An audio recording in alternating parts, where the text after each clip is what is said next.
Welcome to another episode of Not Your Average Aunties podcast, and I am Joe. I'm Key. And I'm Jay, where we keep it real, Raw, And relatable.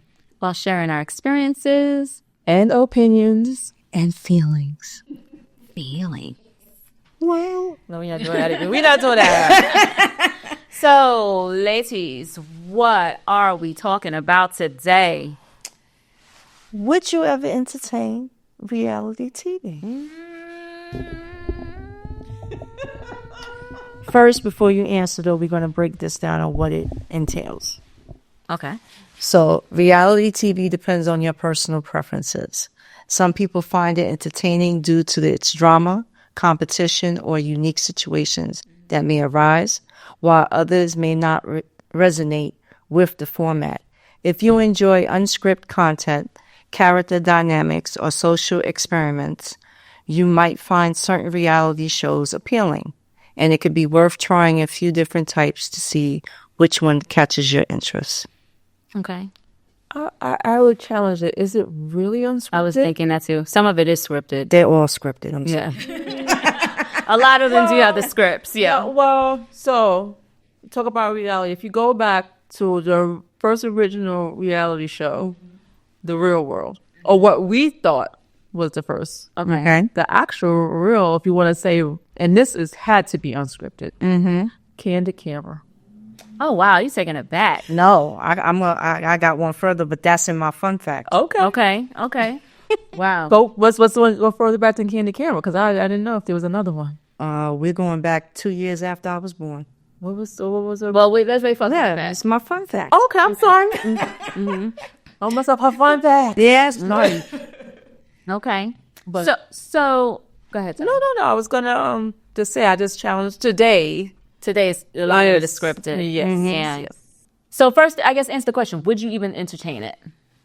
Aren't we entertaining it now? To a certain degree, one could look at podcasts as its reality. If you, Because we haven't gone live yet, so it's that's how I'm looking. It's well, I'm Reality thinking TV not live either. So, What's that one? reality TV is not live. It's taped No, too, and it's it's taped edited. too. So, what I'm thinking of as a whole, not just us, but when you think of podcasting, it's to some degrees, there's some elements of reality in it for sure. So I guess, and then for certain podcasts, there could be a lot of drama. They specifically ask questions to invoke emotion, and talk about craziness, right? So there's elements in which those characteristics are in reality TV as well. But I think this is, a little bit different because it's 30 minutes to an hour. And I'm just talking about like podcasting, not just us. Well, let's say 30 minutes to 2 hours, because some podcasts go long. Long, yes. But you're not in the person's home. In many cases, right? you're not being followed. You're not being followed Yeah. around. You have you can Not being asked questions by producers because they have. So Yeah. what I've learned about some reality shows is you have a producer. Yeah. Right. So each character has their own producer, right? Okay. So that producer is supposed to help encourage their, I guess, manager, for lack of a better description, to share certain things about their lives. Yeah. Supposed to convince them, like, what part of this your life do you want to expose? Why are you not exposing this part? Why are you not? And here's what you should do. This is to help to build your storyline. Yes. So we don't have that.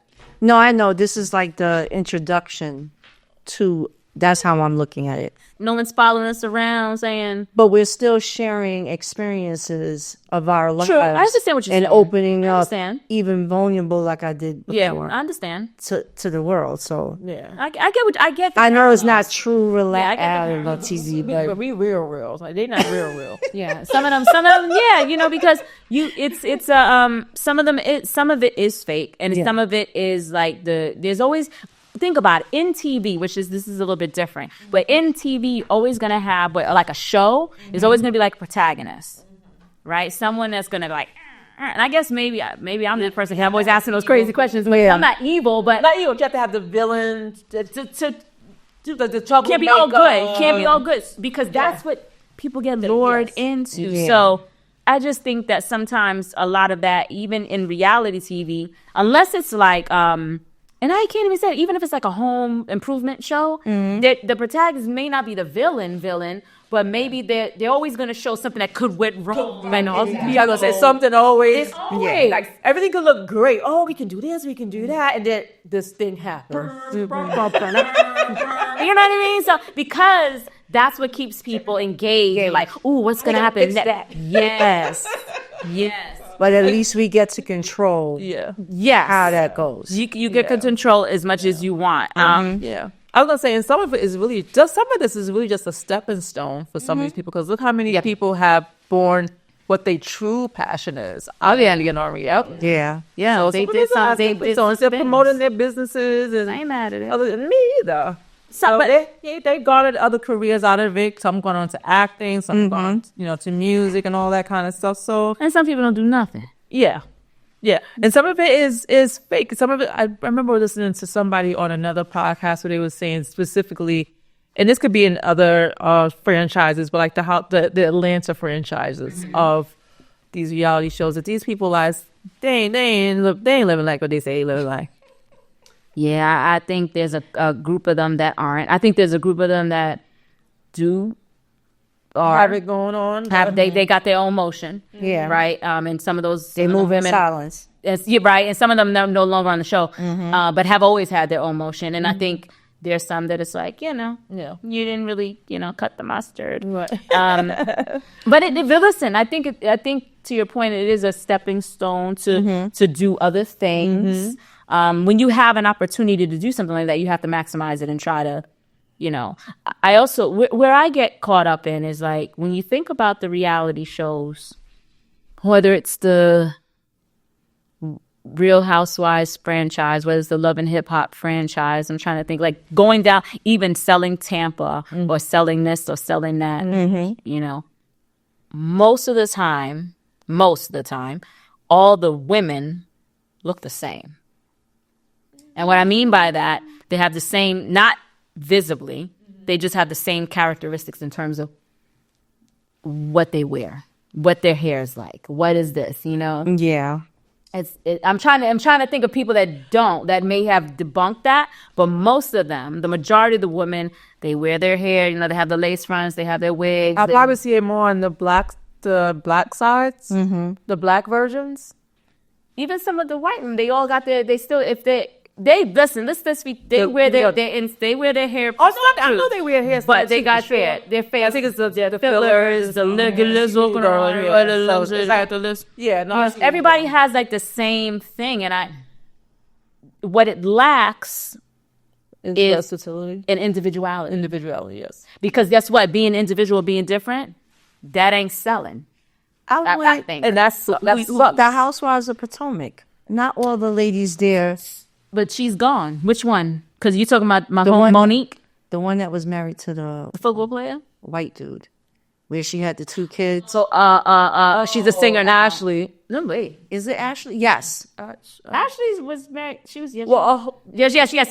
So she's married to the she kept her authentic. She used her natural hair. She didn't. You're right. She did. It was good. They all get their boobs done. Yes. I'm not knocking it, but I'm just saying, to me, like, listen, the show does what the show is gonna do. Yeah. We watch it. I'm not an avid watcher as I used to be, but we. Sometimes it is entertaining. But yeah, Ashley, she did. And then Monique, the one that was married to the football player, who has the kids by him, she wears her locks. But I think she did that after the show. But most of the time, let's remove Potomac. I guess that's why I gravitated to Potomac. Because there's a little bit more individuality there. And a variety of age. Exactly. You know what? You're right in that. But most of the other ones, they all got, it's cookie cutter. See, I never really watched Housewives of Atlanta. I think I watched a few episodes, and that was only because I was at Bree's house. Okay. Other than that, I never got into the show. Yeah. And Love and Hip Hop, I've done that a few times, but then once they left New York, I was. Barnes' wife they started in New York. left the show, I stopped watching it. But other than that, I didn't. So. It wasn't in New York, or was it in New York? I think it started in New York. I think so. It would make sense. It's hip hop. Sorry, New York. Hip hop. No. But I mean, to me, there's a lot of them. But you're right. Potomac is a little different. But a lot of them lack individuality. It's like you're getting the same thing. Like, what am I getting from this show versus that? I already know the crux of it is gonna be you're gonna have people promoting their business or you're talking about their husbands or lack thereof. It's interesting. Surrounded around their kids. Yeah. There's always going to be someone that's going to be a troublemaker. What they call the bone collector, carrying all the freaking bones around and stuff. But that's because they turned it into that. It's always been, though, I feel. And that was why I never gravitated to reality TV. Because if you have the platform and the opportunity, this should be your time to promote your businesses and things like that. But instead, some of them don't. And which some of them do, but then there's still a lot of negativity in terms of the gossip and tearing each other down to keep the ratings going. And I never was an advocate for that. I'm trying to think, so here's the thing, because that's what sells, right? So when I try to, even though... that's one of the reasons why I don't like watch it all the time. At some point it gets tired. Like you already know what's gonna happen. Exactly. You may not know specifically that this person's gonna do this and that, but you know it rises this and it goes up the hill. Boom, they're gonna fight. And then remember the joint, the Mob Wives. We used to get a kick out of that shit. Right, that the Mob Wives, right? So all of that was entertaining. You know what I mean? So you know it's gonna go up. It's a crescendo. Then it's gonna come. It's like a roller coaster. So you know it's gonna happen. So at some point it's like, you know, what am I doing? What used to also get me on these shows are the double standards, because they would say, scripted or not scripted, you could do this week, but let the next person do it. Is not going to go. It's not going to fly. Yep. Like, and it be the same person that did it. Like, you know, or said something about it, but then you go and do it yourself. And so that's why I said it got to a point where you tearing each other down. If this is a platform, you've been given an opportunity to go on TV. Find some constructive stuff to use. Not to sit here and find God. You know that. Yeah, well, then, you know what I'm saying? And they need the drama. The drama is what get people to watch. Is what get the viewership, because when they don't have, I think there was one season, one of them was kind of dull, and they was like, oh, they're not even bringing the stuff, so they're not even gonna survive. They're not gonna last. They're gonna But then that goes back to how they want, especially where the black reality shows are, how they want to portray the black woman culture and the black woman. Like. And that's why I never gravitated to it. I didn't like it. So I have some that I stopped watching. I have some that I still do watch. Like Married to Medicine was one of them that I watched. Right? I hated that show. I actually because all they did was fight in that. No, not really. This year was the first year that things got actually physical on that show. Really? This season, I've never really seen. Well, let me take that back. That's a lie. Let me take that back. Early on, there was some, but not as much as you saw on some of the other ones. What I liked about it was to see the different professionals. I like what they did in the communities, and some of they used to do stuff, and they used to do community stuff, help about health and stuff like that. Now, the one person that's been a troublemaker from the time she's been on it, she's still a troublemaker to today. She's not going to change who she is. But this year was like, I was just taken aback by all of the fighting. I never watched because these are college educated people, exactly, professionals, that are still practicing today in their businesses. You know, these are doctors. Even the other show, I think I might have gotten them confused, but it's the women, the housewives of the doctors. So now you've been given a platform. Your husband is out there. He made the money. Well, the men and the women are doctors. So some of the men are doctors. That's right. It's medicine. Yeah. Oh, I thought it was just the husbands. No. Some of them are doctors. Yeah. But in the beginning, when they were promoting that show, all you saw was the negative side of it. And my whole thing is, how could you be given this platform? And this is how you women are acting in the community. I think if I remember incorrectly, it was the wives of the male doctors that was acting up. But there are some female doctors on the show too, and their husbands don't act the way the wives do. So I get what you're saying. But so it was one of the shows that I did still kind of watch, because I felt like what they was bringing to the table outside of the nonsense was some good stuff, you know. So but so to go back to the question, would you ever entertain reality TV? And if so, what would need to change? It's not something that is on my goal list. Because we always thought your family should do a show. No, I mean, listen. Y'all could. We would joke around about it. We did joke around about it, right? But I also feel like it's not going to be what you see out there. Right. Okay. Because, and which then doesn't really sell. Is it? You know what I mean? Because it's not going to be, you're not going to have all that. Will you get laughter? Yes. Will you get, a little bit of drama? Perhaps. But it's not going to be like that. I think it's so. Because of the comedy in itself. Yeah. But I think it would have sold. that's not necessarily because DeVal.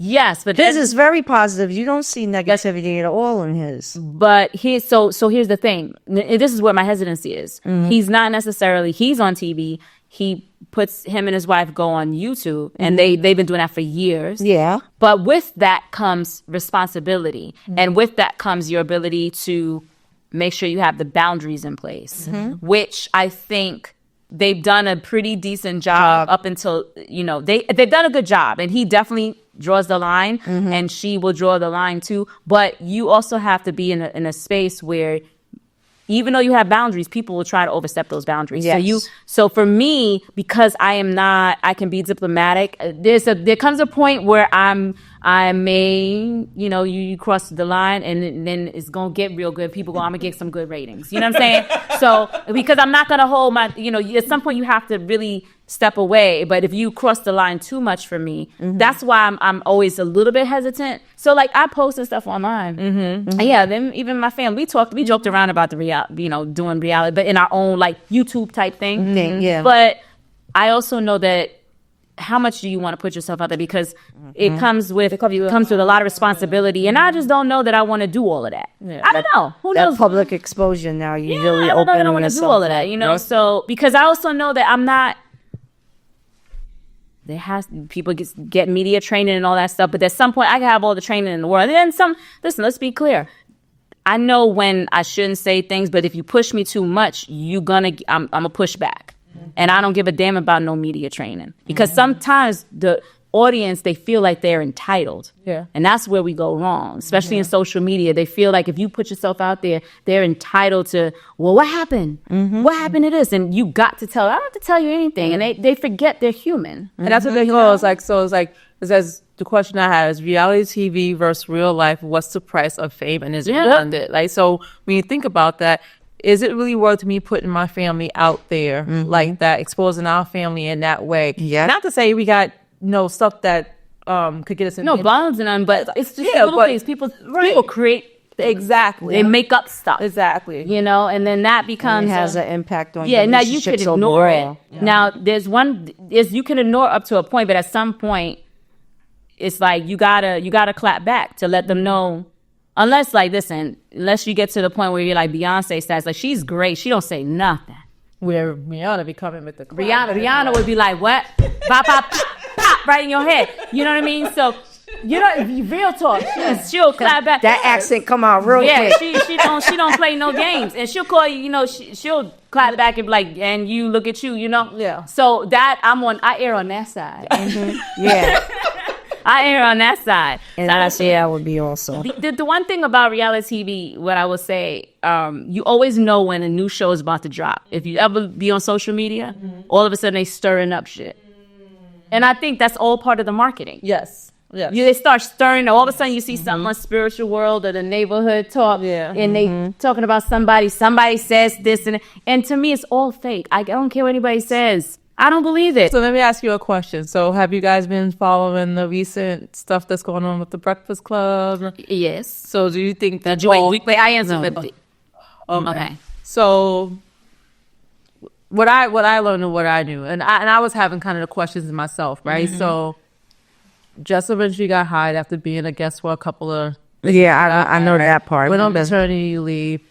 The producer, Lauren, she's a producer technically, but she does have journalism background because she worked on TMZ, set in.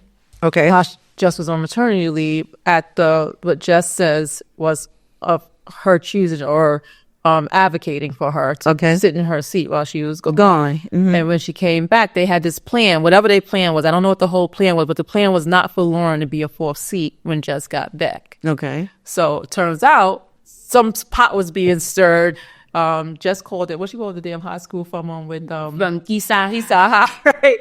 But the moral of the story is like now there's a quote unquote, I guess, fourth person, which is Lauren. So and then Jess went on live, and then they talked about it on the Breakfast Club the next day. So do you think that was all stage, or is that some real shit? I would have to see it all for myself and look at the players and see how it was said, what was said, for me to come to that. Yeah, it's on YouTube. You can get her live. You can get it all. Yeah, now that I know it's happening, I'll go and check it out. I think there's a couple. I think there's it was some real stuff going on. I think that Jess did feel a certain type of way. Okay.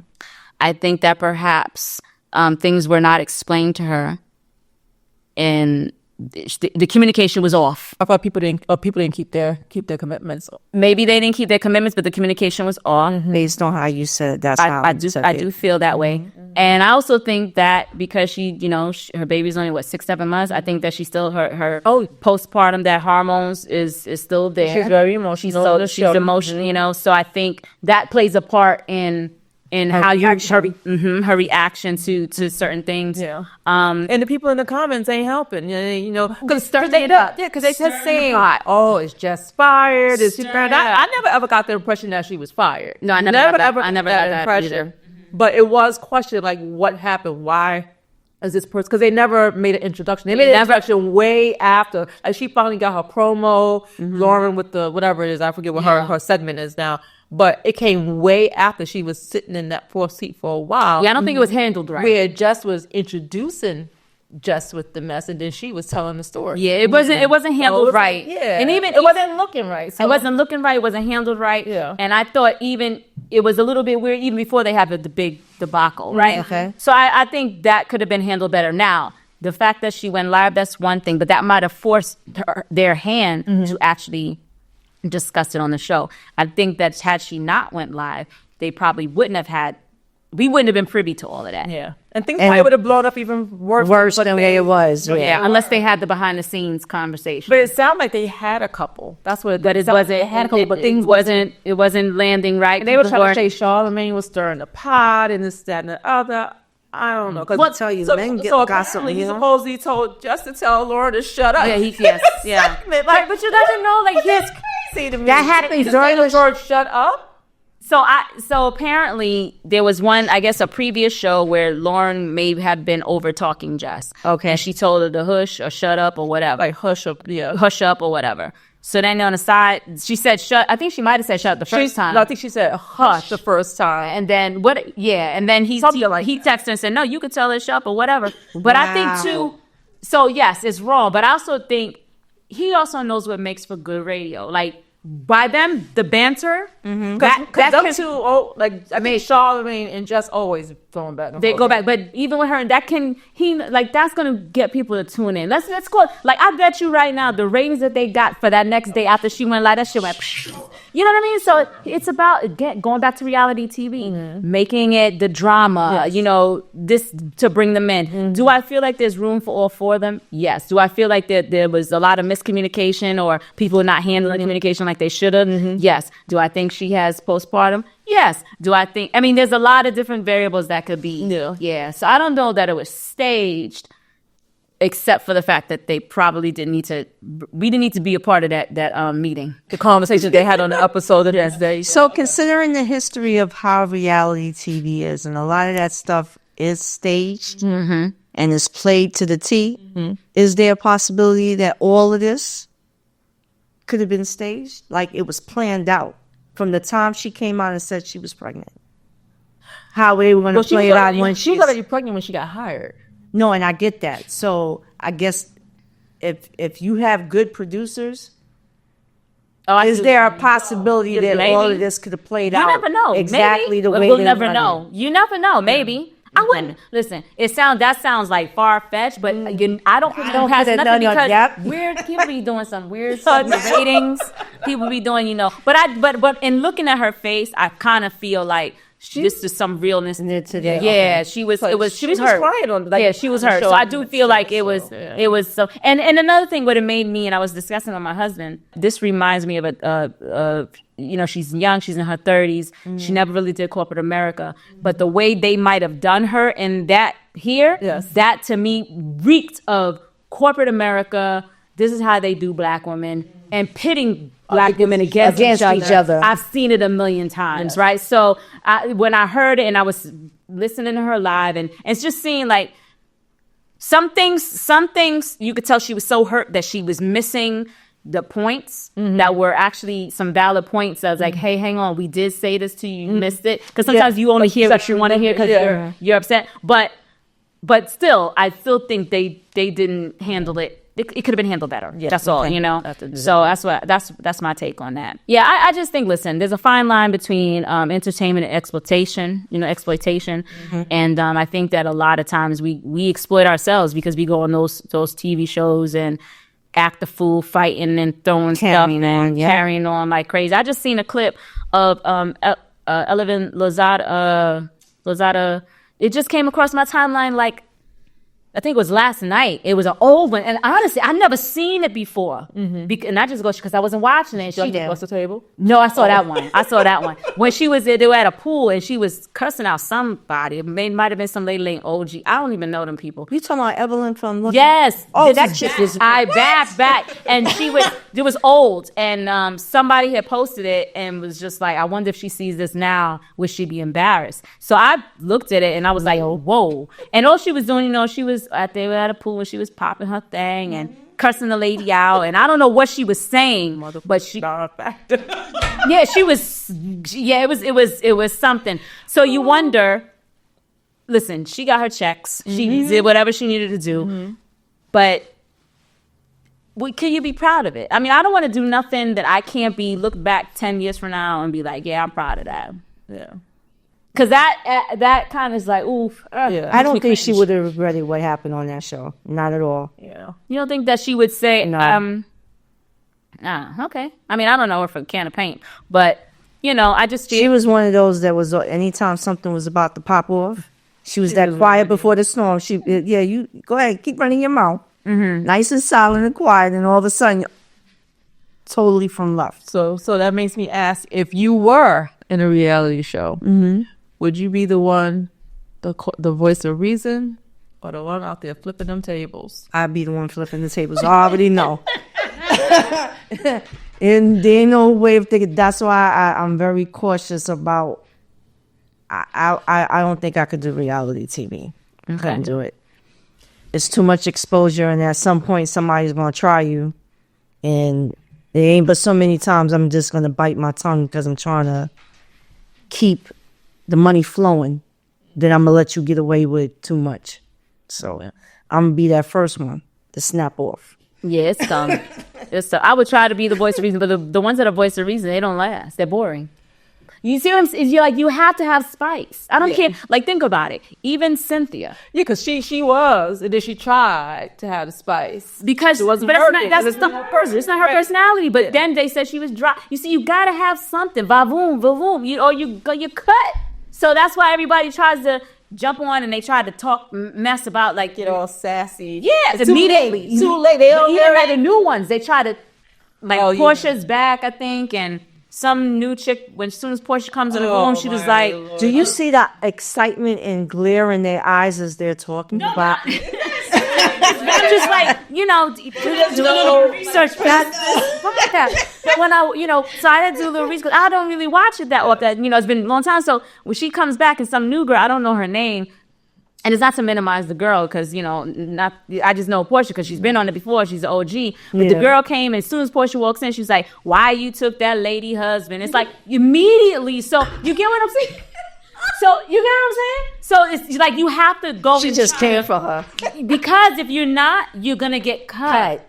So, they have to do these. And to me, it's like, I don't being a nice girl because they don't want it. And that's up. And that's unfortunate because that's what society's out there say. They want the drama. Like, I think there's room for everybody if they're gonna have these things. But it's unfortunate that nobody liked the nice girl. You can still bring the spice without being ratchet. I'm sorry. Nice, nasty. You can find other creative ways to keep the spice going without having to be tearing down the I net system. agree, but that's the thing, right? So because there's so many people tearing people down. So I think that's the other problem with it. Like, why do the cast have to be all one color? Like, why does New Jersey have to be all women of Caucasian? Why does Atlanta have to be all white women? Like Beverly Hills, is it Beverly Hills? Yeah, they have Donna St. John. Yeah, they have a Boz on, but yeah, she's on it. Yeah, Lord, it didn't start that way. And they tried to put the two black women on that. Yeah, Gabrielle. Yeah, they have. Yeah. So I think they need to have. They shouldn't all be of one race. I think. Yeah. But even if it's not all of one race, that just opens up a whole nother Pandora's box because you're going to have the race thing going. Well, that happens anyway. One thinking that they're better than the other is going to be even more wretched than what it is. So you know what's interesting? So about 2 years ago, I think it was, there was a show that was, I don't, forgive me because I was trying to do my research, but I didn't write this down, but it just came to me. So there was a show about real estate. So there was a real estate show, one with Chad Ojocinco's Selling Tampa, and then there's another one that's equally in Tampa, but it's with a white cast. Okay. I mean, it may not be in Tampa, but it's another in Florida. It's in Florida. I know which one you know what I'm saying? Yeah. So when they Breakfast Club did DJ Envy in particular, he made a comment where he said, you know what, the black show Selling Tampa, he's like, they're not even, what are they selling? Because literally on the show, he said they never closed a deal. You never saw it. Like you saw it. You saw the brokerage house. You saw the meetings, and you saw them do open houses. Correct. Meet with potential clients. Yeah, but nothing ever closed. Where he says, whereas on the white shows, they actually closed the deal. So he talked about it, and he got a lot of flack for that. But in reality, it's like I blame the producers because they probably were closing deals, but you cutting it out. She talked about that in the interview. Yeah, because you just want to show the fighting. And whereas on the white shows, why aren't you doing that? Because they be fighting on them shows they too. Do. So I don't like that, the perception that they are portraying black women, and that like equally though these black women are signing up for, although they'll fight and say, I don't know how it's going to get edited. So it's like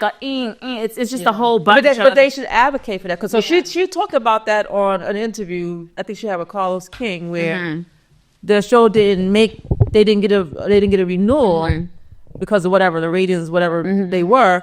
But to Envy's point, you never seen them close a deal. You saw all the bickering, and then, but what do? She goes and creates another show, and what's happening? The same crap. Yeah. So she's leveraging what the people want to see with the fighting. It's tough because when you want to make that money, you want to make the money. You want to try to but then it asks what the people want. You're trying to give them what they want. So then it begs me to ask the question then. If you are selling, now you are doing these things, why do you need to do this over here? If your brokerage house is doing that, diversifying. I get that, but at the expense of your reputation. I agree. Because there's other real estate influencers that have jumped on. They tried to do a reality show in Atlanta with selling. And one woman that I used to follow, I still follow her, she pulled back because she was like, this is nonsense. Right. And it's messing up my business because I do high yield, all that fight that and she said, I'm out. I think which one you were talking about, yes. Why did they need to show them closing? Because if you're advertising that you have a business and this is the area that you're in, people could easily go look you up and see your ratings and show that you're closed. True, but so how many people going to do it? Like we did this, but perception. And if this is perception, and also they show didn't get renewed, right? Yeah. So this I know other what you're show saying, but everybody ain't gonna. And they still have more episodes and series for this other show. And how were they closing on the other show? Were they really showing the step by step? Well, not just step by step, but you see the papers get signed, the contracts get the contracts get deals get made. Yeah, you showing. So the thing is less nonsense and let's balance it out. Balance, you know what I mean? So that's my take on it. What are your fun facts? A fun fact about reality TV is that the genre actually began gaining popularity in the early 2000s with shows like Survivor, which premiered in 2000, and Big Brother, which started in 2001. However, one of the earliest examples of reality television dates back to 1973 documentary series An American Family, which followed the lives of the Loud family in real time, capturing their personal struggles and dynamics. This series is often credited with being one of the first true reality shows, paving the way for many of the diverse formats we see today. I didn't know that. I just thought it was a real world.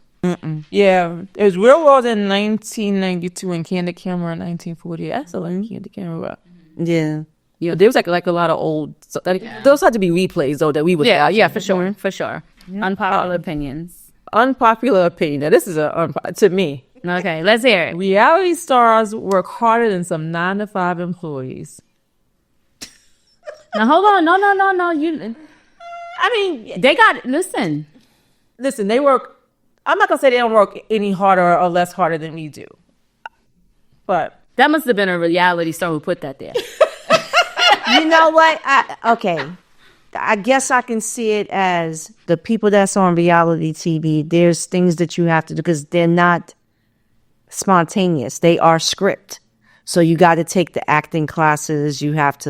There's different things that you got to do. There's the I don't know that physical aspect of trying to keep your body right. If the ones that's really interested. Yeah, they get nipped and tucked. They get nipped and tucked. That's what. Oh, so some of them make extra. So we're not gonna say everybody's getting nipped and tucked. No. Hey, that's okay. It's okay if they did. They're having the meetings and the Zoom stuff going on all the time. I don't think I could debate it because, first of all, that's such a broad statement because a 9-to-5 could be so many different jobs. That's one, right? So who am I to say that a reality TV personality is more work than a 9-to-5? That's a lot of snoozing. I don't know that I can. Or that they enjoy it more than the person doing it. Yeah, but I don't know if I could debate that. Who knows? It's a lot of snoozing and kissing up to people and a lot of meetings and it's things. Yeah, it is a lot that comes with it. It's work, So let's for sure kissing ass. So they say reality TV fights are more real to corporate office drama. I don't know. Drama is drama. It don't have to be physical. They be having some physical knockdown stuff on reality TV. And watching reality TV does not make you less intelligent. Sometimes you need chaos for self-care. Because it gets you laughing. It takes you off self-care, but it takes you away from whatever the hell you got going on. Yeah. She said sometimes you need chaos for self-care. That's craziness to me, right? That's nuts. That's no different than somebody for about a half hour at the end of their day if they needed to laugh. TikTok. No, for sure. Yeah. But looking at those videos and how you cracking up. That's almost the same thing as reality TV. Too much of that and too much of reality. I think too much of anything is too much. Is too much. But I also think if you keep looking at that stuff all the time and you're not expanding your mind, I do think it messes with you. It stunts your ability to communicate effectively. Those things. So too much of anything is gonna mess you up for sure. Those are my. She said, "You need chaos for self-care." No, that's crazy. Yeah, I don't need chaos for self-care. Okay, so story time. So I was interviewed for a reality TV show to participate with my friend. She had asked me to do it. Okay. And to be quite honest, so I went through the interview process. Full stop. I was only going to do it for her. Like it wasn't something at the time of my life. It just wasn't something that I was like feeling passionate about. Okay. And the fact that she wanted me to be a part of it, I was happy about it. Mm-hmm. But it wasn't something that I felt like I absolutely had to do. So I was really going to participate for her. Now, they ended up going with someone else, which was perfectly fine. And I knew kind of during the interview process, like, it's like I have to be somebody else to a certain degree. Yeah. And that's not who I am.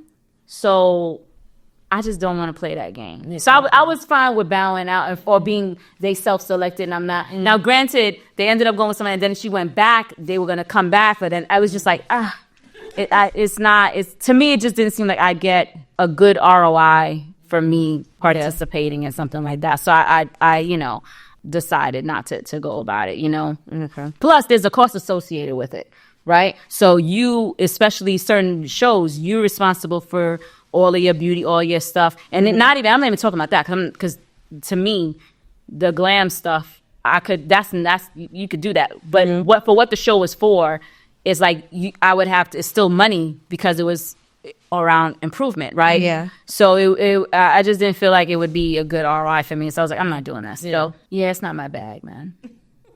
It's not my bag. And if I ever did do something like it has to be on my terms, not dictating, like me not caring what I put something out there and either you're gonna gravitate it or not. That's why the YouTube stuff is a little bit different because your audience will find you, right? And they will like what you, and they're gonna dig you, and then the people that don't like you, you don't have to worry about ratings. Right. I mean, you want views and stuff like that, but your people will find you. Yes. You know what I mean? So I like that. I'm okay with that, as opposed to you don't have to worry about going out there and making up or creating a storyline to be relevant. That stressors. Because I'm gonna get kicked off. I'm not. It's not me. Not me. Yeah. But let us know if you guys were ever entertained to be on a reality TV. And what would it be about? Yeah, that's. Let us know. What would it be about? We'd love to hear. Drop it in the comments. Don't forget to like and share. So yeah, thank you for tuning in.